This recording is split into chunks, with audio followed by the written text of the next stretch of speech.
This programme was produced at and first aired on MPR, Manawatu People's Radio, with support from New Zealand On Air. Ka pai irarangi tamotu, MPR. Kia ora and welcome to Reserved Recommendations, a show about problematic faves, great trash, difficult art, and our complex relationship with art and entertainment. My name's Hugh, I'm the host, and I'd like to put in a very mild content warning for this show as a whole. Sometimes our recommendations on this show are reserved just because the thing that we're discussing is in some way not good. But sometimes there are aspects to the art or artist that may be confronting for some people. Read the episode descriptions for more information and do be aware of your listening environment. Welcome back once again. This is Reserved Recommendations, a show where we talk about complicated relationships with art, culture, and various bits of society. My guest today is Dr. Em Dentith, also known as the Master. We might go with M for ease of talking. And today we're talking about your field in particular, which is conspiracy theory. Yes, indeed. I've kind of made a living, although I suppose being an adjunct lecturer at the University of Waikato is some definition of a living, because I've made a living out of the academic study of this thing called conspiracy theory. So I guess the first thing that I want to say, kind of by way of justifying including this in a show about reserved recommendations for art and culture, is that I wanted to talk to you because I'm a fan of a podcast that you make called the Podcaster's Guide to the Conspiracy, which often, although not entirely, focuses on conspiracy theory almost as entertainment, as this is a fun thing to talk about. So that's kind of the angle that I got into it from. What led you into conspiracy theories as a field? Well, it's because I was born in a place called Devonport on the north shore of Auckland. And the reason why that's important is that Devonport, like many bourgeois suburbs in this country, has its own particular set of gossip circles and rumour mongers. And in amongst that discussion of strange things happening in the background, there came the tale of the missing seaplanes and the Hill of North Head, which is basically, in the very beginning of the 20th century, the Walsh Brothers were two guys who were brothers, as the name indicates, who ran a flying school over in Mission Bay. And they bought a whole bunch of planes, including the first two Boeing planes ever built, Mallard and Bluebird, which were seaplanes. And they were used for pilot training and mail runs around Auckland. And then in the build-up to the First World War, when the War Office in Westminster over in the UK said, you must now have an air force, the government nationalised all the air assets, and all the planes that were at the Walsh Brothers flying school were shipped over to Devonport, and some of them then disappear from history. And from that sprung a conspiracy theory that maybe some of the planes, particularly the more valuable Boeing seaplanes, the first ones ever built, maybe they were crated up and buried in the Hill of North Head in tunnels that the public can no longer get access to. And this became a major story back in the 1980s, because even in the 80s, Devonport was an affluent suburb filled with people with very expensive houses around Cheltenham Beach, all of whom were concerned that maybe there were rum doings going on deep beneath North Head, and they wanted to get to the bottom of it. So there were two archaeological investigations. There was a parliamentary inquiry as to what went on at that particular point in time. And as someone who was growing up in Devonport at that time, everybody had their own personal conspiracy theory about what they thought was going on. So when I started doing philosophy at the University of Auckland, I went, I think there's a project here in trying to understand the kind of philosophical reasoning that goes on behind why people think there's a conspiracy versus why there are people who think, no, there's not. That is a really interesting angle to come at it from. As I say, I was mostly struck by aren't these amazing stories, because I came into being interested in conspiracy theories through having a friend who was kind of slightly credulously into them as a teenager. He was a big, pages of blacked out CIA documents guy. He was very interested in the Kennedy assassination for reasons which don't make a lot of sense in the mid-90s in Dunedin. But the thing that strikes me about that story in particular is it's very specifically of a time and a place as well, which is kind of an interesting aspect of them. Yes, so I mean, as you say, with the JFK conspiracy theories, they're very much of the 1960s. And whilst it's one of those interesting things where it was the shot that resonated around the world, so everybody knows about the assassination of JFK, even though many people don't know, say, about the mysterious death of the Swedish Prime Minister Olof Palme, who was as big a figure as Kennedy with respect to Scandinavia, and yet somehow that story isn't one that's on the lips of everyone when it comes to what went on there. And so, yes, the North Head story is very much a growing up in a very privileged part of Auckland with a very privileged background. And yet at the same time, it was an all-encompassing thing in my childhood. It was really the only thing people ever talked about.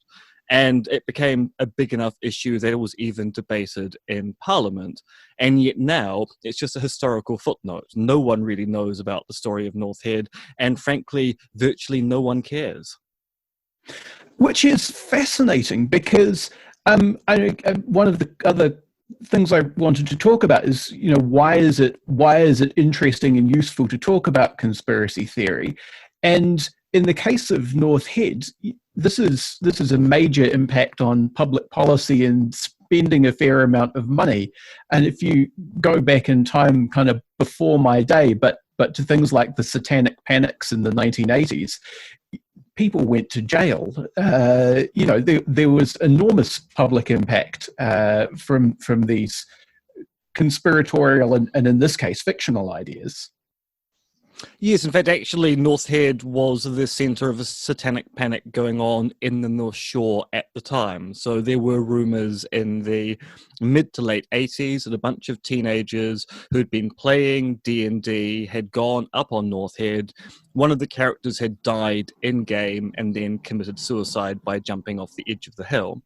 And the student was said to be a student at Takapuna Grammar, which led to concerned parents going, what's going on here? Why isn't the principal cracking down on this obviously satanic game?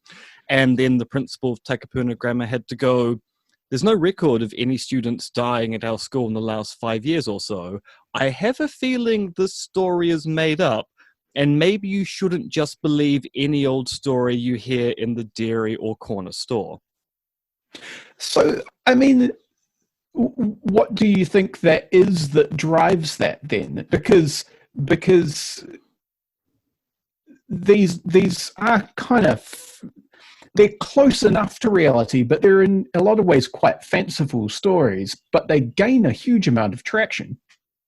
Well, I mean, in the case of the Satanic Panic stuff, I think that's really an example of an urban legend, which is really just a fancy name for contemporary folklore. So, I mean, the example that people like to talk about in the literature is the sandpit example. You'll get stories, particularly in the US, of parents who take their child to a playground. Their child goes and plays in the sandpit. They get pricked by some sharp object. A few hours later, their body starts going blue and their breathing stops. They rush the child to the hospital, and then the doctors diagnose the child has overdosed on some drug, say like heroin or the like. At which point the parents go back to the sandpit, they dig around and they find a whole bunch of discarded needles in the sandpit because junkies have been using it to shoot up. Now, these stories can be found throughout the US. They get reported in local newspapers and the like. These stories always occur in the town over. They never occur in the town that the newspaper is located in. And once you start chasing them down, the story that they're referencing references another town over and another town over because there's no example of the actual story as fact. It's a fictitious story, but it serves as a warning to parents. Make sure that when you set your child down in a playground, make sure that the environment is safe. And so these stories have traction for the sheer fact that even though they may not be based in fact, they appeal to a moral message or a practical message we want to spread amongst people, which is why I think people tend to have a bit of a blinder when it comes to spreading these stories on. You don't question the facts because you think the message is more important. And there's a great example of that that's going on at the moment. You may be aware that several weeks ago, there was a tweet on Twitter talking about how, because of a lack of tourists going to Venice due to COVID-19, the canals in Venice were clean for the first time, and you could see to the bottom of the canals and see fish swimming about. And then someone pointed out, I mean, those pictures are from the Venetian archipelago, but they're not from the city of Venice, they're from the city of Burano, which is to the north, which traditionally isn't very polluted anyway. So yes, it's true, you can see the fish in the canals there, but you always have been able to. And the original poster, rather than going, oh, sorry, I was wrong, went, well, I suppose I was wrong, but I think the message is more important here. Okay, so, well, except it's not, because the canals in Venice are still polluted. You're telling a story which isn't even true, but the message is something you want people to believe, and you think that's the reason why it should spread.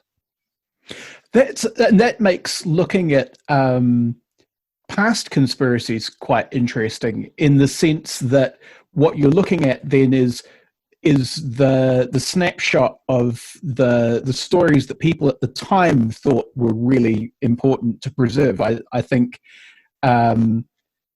again, the Satanic Panic in the 80s, but also the story you were talking about the kid being pricked on a needle because of junkies. That's a very specific moment of panic about drug abuse, because, you know, the big epidemic of drug abuse in the US at the moment is people abusing pharmaceutical opioids, which you can just take as pills. So, you know, there aren't the giant piles of needles, if there ever were, but it's kind of preserved that snapshot. Well, yes, and I mean, that particular story about the sandpit does come from the war on drugs, one of the many successful wars America has waged on abstract concepts. The war on terror, the war on drugs. As we know, there are no more drugs and there's no more terror in the world. I have experienced no terror at all. Yes, precisely. I mean, we don't even know what the word means anymore. That's how successful that war actually was, which is why I do think America should have the war on war, be the war that ends all wars. Which would have the advantage of becoming completely incomprehensible to future generations, because the what on what would be the question. Precisely. But I mean, what is particularly interesting from the perspective of someone who studies conspiracy theory is that, of course, we know that conspiracies occur. So the question then becomes, given there's a past history of conspiracy, particularly in Western civilization, although I spent a lot of time working in Romania, and believe me, if you ever want to see what conspiracy theory as a culture looks like, work in a country which is actually corrupt, and then your eyes really open to why people start theorizing about these things. And so an awful lot of conspiracy theories are built off the back of people being vaguely aware that bad things like conspiracies have occurred in the past, and being suspicious that the people in charge aren't all that different to past generations. But which is fascinating, but it sort of begs a question a little bit, which is, why would you make rather than saying perhaps rich people have enhanced access to politicians and maybe not the best interests of the rest of us at heart, why would you then make the leap, like someone like David Icke does, to saying there's a secret cult of reptiles who drink the blood of children after having sexually abused them while holding them still with meat hooks? I have read a David Icke book once, and he did make that specific accusation. Oh, yeah, it was a self-inflicted pain. So yeah, so I mean, there are when you start talking about conspiracy theories, you end up doing a lot of speciating into different types of conspiracy theories. So you've got what you might call the banal political conspiracy theories that run all the way from really minor stuff, such as governments having to cover up having made a mistake and doing a really bad job of it, to situations like what happened in Watergate, where you make a foolish decision in an early part of your presidential career to authorize a break-in, and then have to tell a lot of lies to try and keep yourself out of it.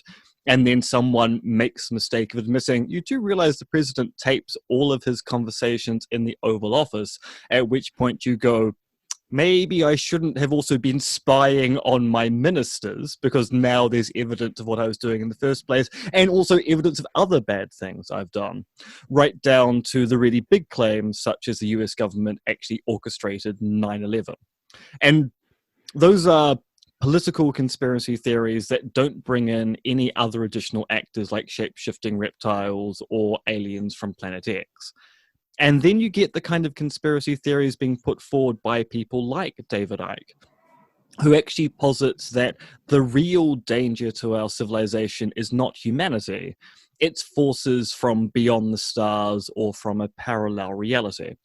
And those are the ones which seem on the face of it so fantastical that they just can't be true. Now, I actually do think it's probably a mistake to assume that they are automatically false. I think you need people like me who are willing to sit through a David Icke lecture. And to sit through a David Icke lecture, to sit through 8 to 10 hours of David Icke talking to you nonstop. And when you read the book, you can put it down every time you get sick of it and then come back to it once your brain has recovered a bit. But although I will give David Icke credit here, which is a sentence I don't use particularly often, he's a very engaging public speaker. I would not be able to give a 10-hour lecture. David Icke gains energy over the day and is very self-defacing and self-deprecating about his previous work. So he actually comes across as a very charming individual, which is quite disturbing when you start looking at the message he's spreading, which does contain a large amount of anti-Semitism in it. But his way of getting to what he thinks is going on isn't recognizably the kind of reasoning that most of us employ. Because David Icke's way of getting to the truth isn't through arguments and evidence, it's through intuition. And I think that kind of separates out a particular type of conspiracy theory. Although, as I say, you still need people to sit down and investigate these things, because if it turned out we were secretly being controlled by alien shape-shifting reptiles from the constellation of Draco, that's the kind of thing we probably ought to know about. Yes, definitely. So, Constellation of Draco, I remember the book I read was The Lower Fourth Dimension, which is also the home of all bad emotions, because some emotions are unambiguously good and others are unambiguously bad. So it's interesting to see that shift. That is interesting. I guess the question I had behind that is do you think there's a special appeal to those intuitive answers? Because I mean, David Icke is a famous example, but he's not unique in claiming strange otherworldly sources for the reason the world is the way it is. So I think there has been a long history in human civilization of positing supernatural or extraordinary forces for being behind the ills of the world. So in many world religions, the ills of the world are caused by demonic forces or by vengeful gods or gods taking punishment upon people doing the wrong things. And the kind of theories you see coming out of people like David Icke are of that particular kind, which is almost a kind of naive belief that humans are inherently good, that if we just knew what was going on, we'd do the right thing. And thus, for there to be bad humans out there, they've actually got to be perverted by some kind of external force. So for Icke, he has the notion that not only are there the alien shape-shifting reptiles who control us from either constellation of Draco or from another dimension, Icke kind of slips and slides as to exactly where they originate from. And they've interbred with human beings, the elite bloodlines that control our society. So he can then point to people who look human, who do bad things, and go, oh, no, I'm not saying that humans are bad, I'm saying the aliens are bad. And that's how he tries to escape the anti-Semitism stuff. So he talks a lot about Jewish bloodlines and Jewish families and the Rothschilds and all that kind of things, and Star of David being the background in many of his slides. But his defense against anti-Semitism is, I'm not against Jews, I'm against alien shape-shifting reptiles who pretend to be Jews. It's just that the way he talks, you can't actually make that distinction in his argument. And if you don't believe in alien shape-shifting reptiles, then it really does seem he's very anti-Semitic. It's interesting that you come to anti-Semitism specifically because that seems to be the, I don't know what you would call it, like the concept of almost like the metal under the paint on a lot of conspiracy theories. If you scrape off the more fanciful layers, often you get back to something which, if it isn't actually anti-Semitic, then borrows a lot of evident elements from anti-Semitic conspiracies. I mean, I think it is true that for a lot of political conspiracy theories, particularly from the right over the 20th century and also the 19th century as well, a lot of them do contain anti-Semitic content. And I think that's largely due to the situation we had politically, particularly in Western Europe, which led to things like the Holocaust and the like. The Jewish question was a really big issue for politicians over the last 200 years. If you go further back, you don't tend to find anti-Semitism as a recurrent trope in historical conspiracy theories. So if you look at, say, Elizabethan plots, the fears of Catholics rather than any other group, the papists are the ones we're meant to be concerned about. In ancient Rome, the Jewish question wasn't an issue at all. It was outside forces or Republicans versus imperials. And when you look at kind of the weirdest, smaller conspiracy theories, like the conspiracy theory that Elvis is still alive, or that Abraham Lincoln's assassination was actually orchestrated by another force, or he didn't die, there doesn't appear to be any way to link that back to anti-Semitism of any particular kind. So it's true that a lot of conspiracy theories contain anti-Semitic content, but I think that's more an epiphenomena of the kind of political debates we saw in the last 200 years, rather than something which is essential to the concept of what counts as a conspiracy theory.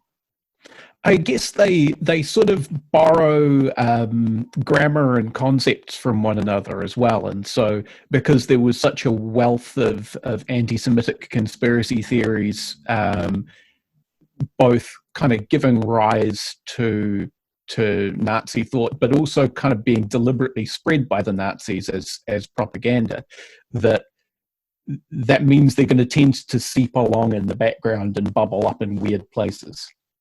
Well, yes, and I mean, we can blame the Protocols of the Elders of Zion for that, because the Protocols of the Elders of Zion are meant to be the minutes of the secret Jewish council that met in Prague to plot out the diminishment of Christians throughout the world. And of course, it's a secret cabal. I mean, cabal, there's a kind of unfortunate word, the way that's kind of come into use in conspiracy grammar here, which now means that if you make a vague claim of conspiracy about a secret elite operating in the background, certain people who have anti-Semitic tendencies go, oh, I know what you mean by secret cabal operating in the background. That's a coded reference to the Jews, isn't it? And so it's a kind of unfortunate consequence of that particular type of conspiracy theory being so popular for a long period of time that even a vague reference to secretive groups means that some people go, oh, you mean the Jews, don't you? Yeah. I mean, nice of the Elders of Zion to keep minutes of their secret meeting. Otherwise, we wouldn't know what they were up to. That would be terrible. So returning to the idea of place, another thing that I'd quite like to talk about a little, if you're okay with that, is some specific New Zealand conspiracies, because I'm kind of fascinated by the way that we've developed very specific homebrewed ones. Oh yes, we have a wonderful array. And I guess the thing that's particularly interesting to me about the New Zealand conspiracy theories is the way that they feel almost like an attempt to do magic with history somehow. I'm particularly thinking of all of the pre-Māori settlement ideas, that they seem to be trying to kind of magic the treaty out of existence, even though that's not how treaties work.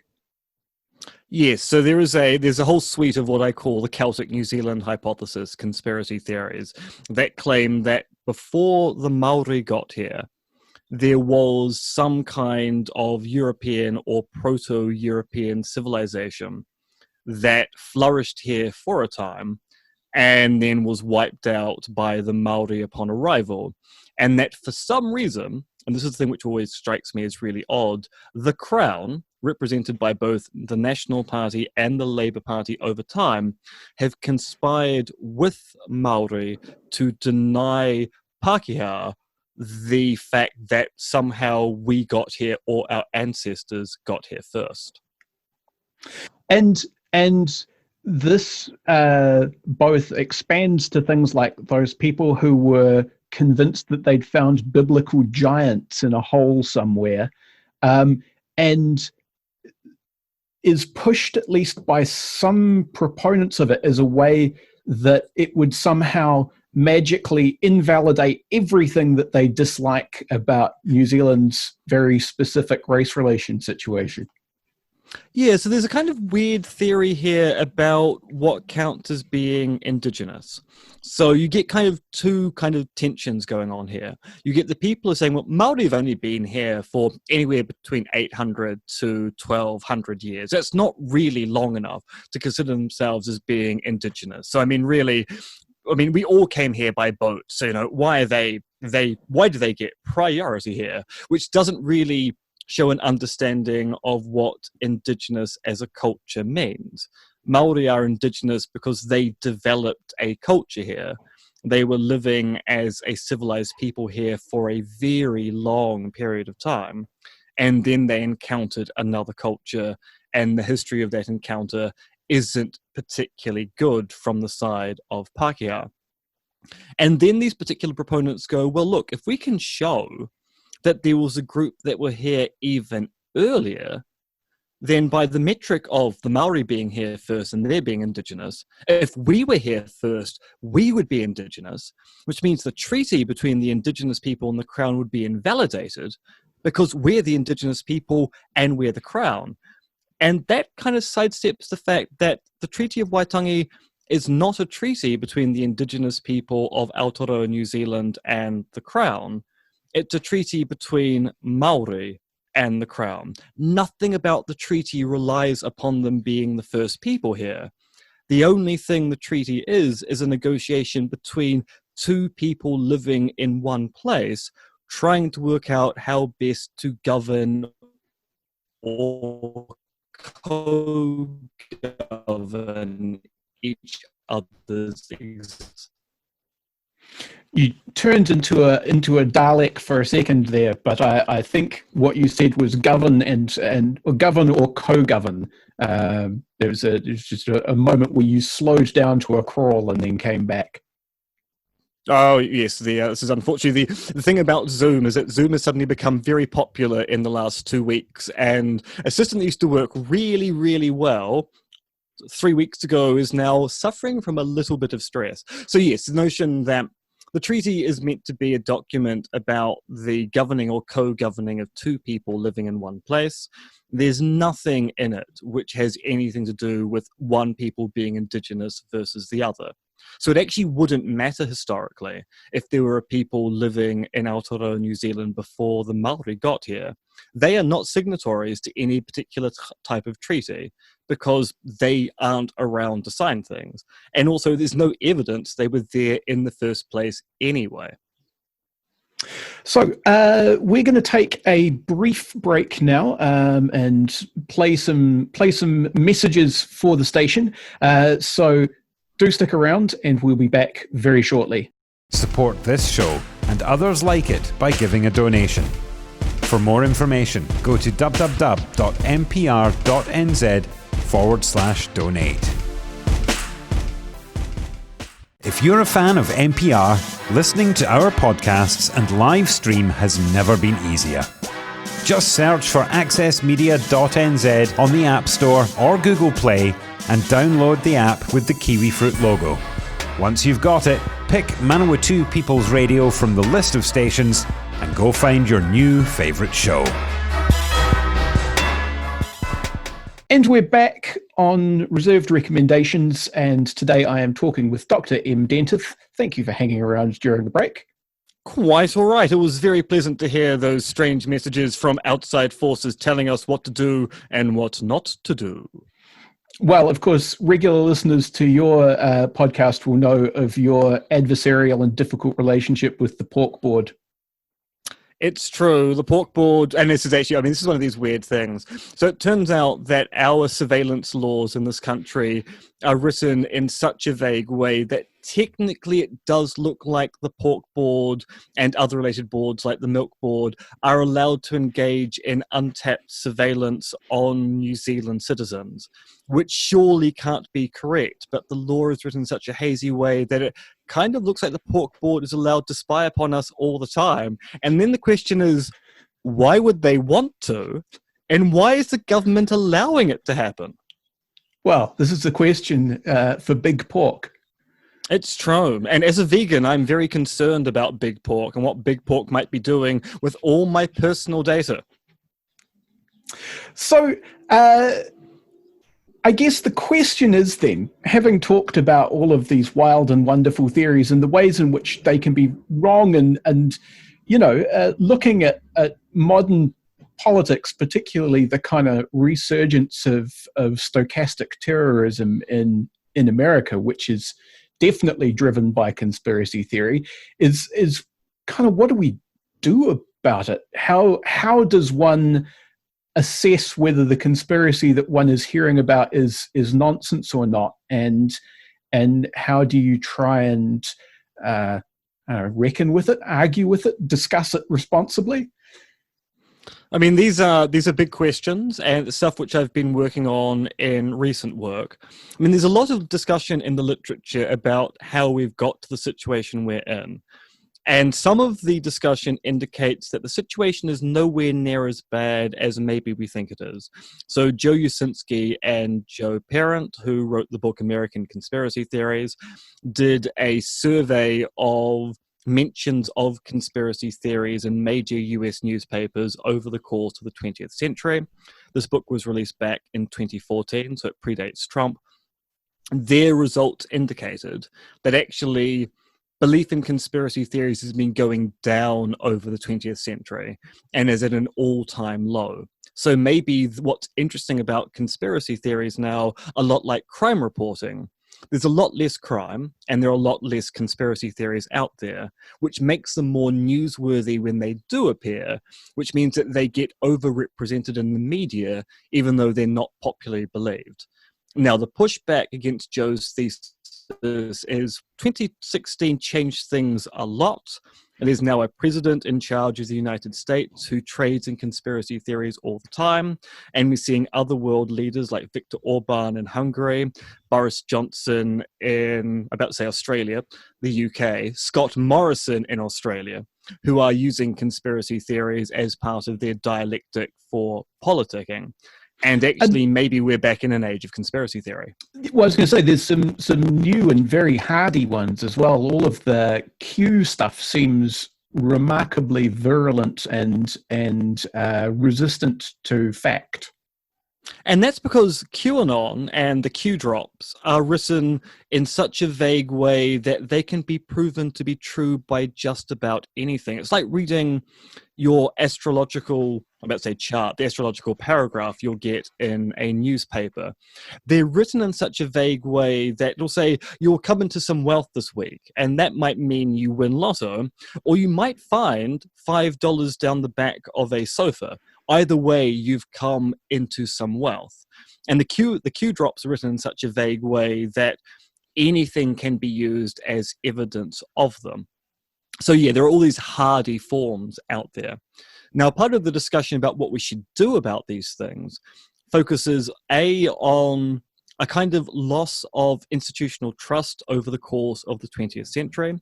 So it does seem to be the case that we no longer trust experts the way that we used to. And much of that discussion is focused on the fact that actually during the course of the 20th century, we lost trust in experts because we discovered that experts, particularly political authorities, were routinely lying to us anyway. So that loss of trust is actually justified based upon the revelation of bad behavior. But unfortunately, because that loss of trust is general, even if you think we're still stuck with this kind of weird situation where people don't trust climate change scientists, or the British government is happier to work with behavioural modelists rather than population health experts and the like. And how we can fix that problem is a really big issue, which might mean having to rethink how we do civics education and the like. When it comes to the investigation of conspiracy theories, I think the biggest issue is there are so many of them. They are usually fairly complex constructs that require a lot of unpacking to get to the bottom of it. And I don't know about you, but I find it's hard to digest 3 conspiracy theories in the morning, let alone keep up to date with all of them. So I think the only way we can actually get to the bottom of working out what we ought to believe is actually start forming things like citizen assemblies, where we actually have bodies of people who are investigating these things constantly and producing reports for people to be able to digest and go, right, the experts, and the experts here is a kind of diverse community, have come to this particular conclusion and looked at everything. Yeah, and I mean that's the sort of thing that requires a significant investment of time and energy, because, as we mentioned earlier, these things cross-pollinate. I remember a while back I think it was on Facebook, and then it made it to the spin-off maybe, but someone published the results of why do the question being posed, why does the government want 1080 to be dropped in this anti-1080 group? And the responses were very conspiratorial, sometimes very weird, but also incredibly diverse in terms of what people thought the shadowy conspiracy was. Well, yes, and that's the thing. For a conspiracy to exist, you need 2 or more people working in secret towards some end. And the thing is, you can kind of work out a conspiracy is happening by looking at odd behavior of people clumping together in groups and hiding what they're doing. The difficult part about working out what's going on in a clumping of secretive behavior is what the intention is, because intentions tend to be interior thoughts. If you're a really good conspirator, you're probably not going to write down the minutes of your meeting to destroy Christendom. And so it's going to be hard to work out why people want these things. So if you're inherently suspicious about something, so you are of the firm belief that 1080 is a poison that kills birds as well as mustelids, and you're going, why is the government dropping these things and denying that fact, then you are going to come up with a kind of malign intent behind it. And then you're going to look at the world to try and find evidence of that malign intent.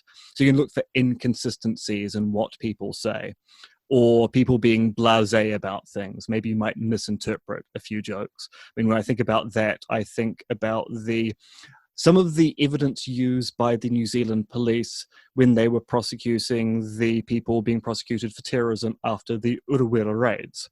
One of the things that was put forward as evidence of a malicious plot was that someone had talked about in a chat group that the most effective way to kill George W. Bush when he came to visit would be to launch a bus via catapult on top of him. And the police put this forward as this is a serious attack plan they've come up with. Whilst everyone else was going, no, that's quite clearly drunken rambling. Some people having a few drinks going, how would you kill the President of the United States? I'd make a catapult and launch a bus at him. Obviously, no one takes that seriously. Unless you're going, we've got to prosecute these people for something. We need to find evidence of their malign intent. Oh, this thing which might be a joke, if we treat that seriously, that looks like a pretty nasty plot. And that's... Yes. And it's very reminiscent of other sorts of bad faith argument you see, particularly though not uniquely from people sitting on the right of the spectrum, particularly though not uniquely on the internet. Yes. I mean, unfortunately, when it comes to political debates, when you're against a particular side, taking what people say in bad faith is a fairly common tactic. And that's why right-wingers will say left-wingers have no sense of humor, and why left-wingers will say the right don't understand how sophisticated our sense of humor actually is. Yeah, because there is a tendency, particularly within people who've been getting a hard time for various reasons, to adopt a sort of gallows humor, which, if read straightforwardly, would sound very threatening and weird. I'm thinking particularly of that brief period where online feminists would do things like have male tears mugs. Well, yes, and I mean there are, as you say, in situations of systemic oppression and the like, yes, you get that kind of gallows humor going on. In the same respect that there are certain things you only say in private amongst friends or colleagues that you should never say publicly. So I've been talking with colleagues at Waikato that, given that I'm concerned about anthropogenic climate change, and given that it seems that we're happy to close down industry because of a virus, but not because of impending anthropogenic climate change, if I wanted to generate a conspiracy theory to save the world, I would fake a pandemic, because it seems to actually work. Now, that's the kind of thing which is fine to say in private, or to make sure you put a lot of qualifications around. But if you start idly mentioning that on, say, Twitter, someone is going to take that tweet out of context, and then they're going to look, this person studies conspiracy theories, and they're a world-respected expert, and they've just admitted that COVID-19 is a hoax. Dun, dun, dun. So, I mean, to return to this idea of trying to I guess diversify and crowdsource expertise, I mean, assuming that you could set up a government department or whatever you thought it would take, what would you do? How would you do it? Right, so the kind of model I'm thinking of is the Deweyan community of inquiry, at which point any teachers listening to this will go, I know about that, because it's basically how we do teaching now in primary schools and secondary schools. You get people to form groups and investigate things where they're distributing the epistemic load or cognitive load of sharing out the labor required to sort through an issue. And the Deweyan community of inquiry is kind of famous because John Dewey was a noted hater of Joseph Stalin back in the height of the USSR.